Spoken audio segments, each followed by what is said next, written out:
దాదాపు ఒక 8-9 సంవత్సరాల క్రితం ఒకసారి నేను తిరుమల దర్శనానికి వచ్చాను. స్వామివారి దర్శనం అయిపోయిన తర్వాత యువతల వైపు గుమ్మంలోంచి, వైకుంఠ ద్వారం వైపు ఉన్న గుమ్మంలోంచి బయటికి వెళ్ళిపోయాను. బయటికి వెళ్ళిపోతుంటే అక్కడున్న మెట్ల మీద కూర్చుని ఒక పెద్ద ఆయన ఏడుస్తున్నాడు. ఏడుస్తుంటే నేను అనుకున్నాను, బహుశా ఈయనకి సరిగా పాపం దర్శనం అవ్వలేదులా ఉంది, బాధపడుతున్నారు, ఏడుస్తున్నారు అనుకున్నాను నేను. ఆయనతో కోడలుంది, కొడుకున్నాడు. నాన్నగారు ఎందుకు ఏడుస్తున్నారన్నాడు.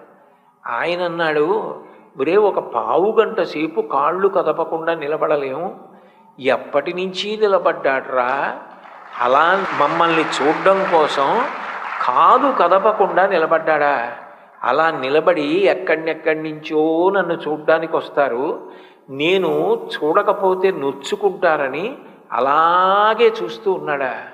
ఎంత కాళ్ళు నొప్పి పెడతాయిరా, ఒక్కసారి అవకాశం ఇస్తే కాళ్ళు పట్టాలనుందిరా, ఎంత కాళ్ళు నొప్పి